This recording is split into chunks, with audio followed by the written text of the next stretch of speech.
Emocionante escuchar el Venceremos cantado por un coro y por un coro de un barrio tan emblemático como es el barrio de Cima de Villa. Y evidentemente que esta interpretación del Venceremos se agrega como un detalle más a la recordación general de Salvador Allende. Y a mí siempre me ha gustado ver las cosas así como se ven en el cine, ¿no? Ir por secuencias. Y en este momento recuerdo que hace 4 años en Santiago de Chile, junto a Bruno Serrano y otros compañeros de la guardia del presidente Allende, del GAP, de los que estamos aún vivos y de pie sobre la tierra, fuimos a visitar la que era la casa de descanso del compañero presidente en un lugar aledaño a la cordillera de los Andes llamada El Cañaveral. Era una casa muy hermosa que fue ocupada por los militares después del golpe militar y costó muchísimo recuperarla para hacer de ella un lugar de conmemoración, un lugar de memoria. Y en una de las habitaciones de esa casa, que era una casa de campo, flanqueada por un río muy caudaloso, muy cristalino, y al otro lado del río hay una ladera de montaña feroz, una montaña muy escarpada, ¿no? Lo que le da al lugar una fisonomía bastante especial. Y mirando al río y a la montaña había una habitación grande, y en esa habitación, en el año 1971, instalamos una proyectora de cine, y era una proyectora de fabricación soviética que funcionaba, a veces sí, a veces no, pero algunos de los compañeros de la Guardia de Allende eran bastante hábiles con las manos y siempre se encargaban de que esa proyectora funcionara, porque Allende, entre otras cosas, era un hombre tremendamente curioso, era un lector infatigable, leía en 3 idiomas, leía en español, en italiano y en francés. Era también un amante del cine y le encantaba que con esa proyectora de fabricación soviética le proyectasen algunas de las películas que él más le gustaban, que más amaba. Y curiosamente, la película que más amaba no era una película de agitación política, no era una película, por ejemplo, de Eisenstein como El acorazado Potemkin o Octubre. La película que más amaba Salvador Allende era una película italiana que se llama Los Monstruos, ¿no? Y en una parte de esa película, que es interpretada por grandes gigantes del cine italiano, un actor llamado Vittorio Gassman hace el papel, ¿no?, de un púgil en desgracia, que es medio tonto, ¿no? Y un amigo lo convence para que deje su hogar y se vaya de nuevo a pelear para ganar dinero, el otro, no él, no el boxeador. Y a medida que le van pegando en el combate, lo único que hacía era tocarse la nariz y decir, estoy contento, ¿no? Entonces, somos contentos. Entonces, cuando Allende estaba de muy buen humor, nosotros los de la Guardia lo notábamos, porque se paseaba por esa casa tocándose la nariz y decía, somos contentos. Hace 4 años que estuvimos ahí, todavía estaba la vieja proyectora acribillada a tiros, como un testigo de lo que había ocurrido. Estaba también la nevera donde guardábamos los alimentos de la Guardia, acribillada a tiros.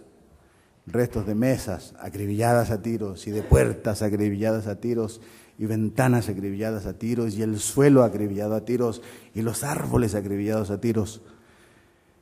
Y nos quedamos solos mirando la proyectora, y yo asomé un ojo por el lente y empecé a ver hacia atrás. Y el homenaje a Allende es ver hacia atrás, pero también ver hacia el futuro, ¿no? Porque su caudal humano, su caudal político, su herencia de enorme dirigente y de enorme luchador, no termina con su muerte el 11 de septiembre de 1973. Entonces, yo rebobino para dejar la palabra a mis compañeros de mesa, que son Mario Moroz, autor de un extraordinario libro sobre Salvador Allende, Paco Ignacio Taibo, de sobra conocido por todos y responsable del mal tiempo que tenemos en Gijón, porque cada vez que se pasea por las calles de Gijón con su maldito chubasquero amarillo, llueve, llama a la lluvia, declaro. El ayuntamiento debería tomar medidas contra su chubasquero amarillo, cambiarle, darle uno de otro color, por ejemplo. Y Bruno Serrano, que es un compañero poeta, cineasta, documentalista y bueno, yo un compañero mío de aquellos felices tiempos en que tuvimos el gran honor de ser miembros de la Guardia de Salvador Allende. Empiezo por Paco. Cada vez que se juntan tres chilenos buscan un mexicano para que hable. No es chileno. Esta es una vieja tradición. No lo culpes, no es chileno. Sí, pero bueno, es una vieja tradición. Cuando se juntan tres chilenos buscan un mexicano para que hable. Desde el otro extremo de América Latina, desde la otra punta, el experimento chileno fue seguido con una inmensa pasión. En México vivíamos en aquellos años bajo una dictadura monopartidaria, férrea, corrupta, sucia, represiva, y el experimento chileno era visto con un extraordinario interés porque era la otra posibilidad, ¿sí?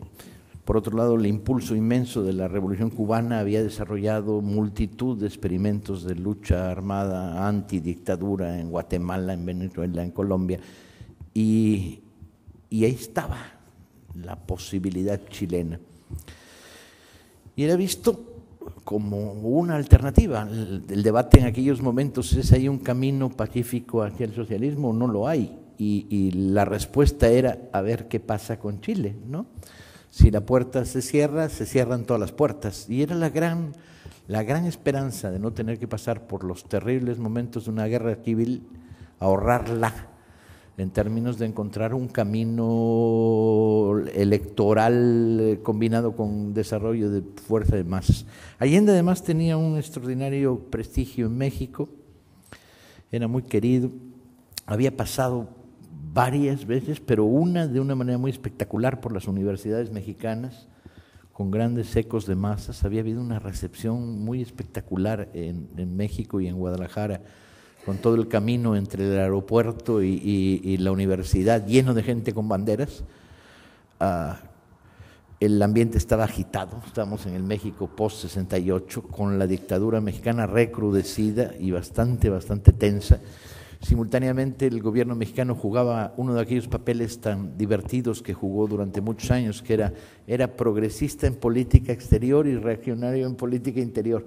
De hecho, una vez salimos a una manifestación con una maravillosa manta abriendo la desplegada de la gente, que decía: señor presidente, aplíquenos a los mexicanos la política exterior. Cosa que no nos hizo caso, claro, sino que reprimió la manifestación. Y el fenómeno Allende fue seguido con gran pasión desde el otro extremo de América Latina. Allende se volvía emblemático en muchos sentidos porque abría además una puerta muy interesante en el estrecho debate que a veces la izquierda de una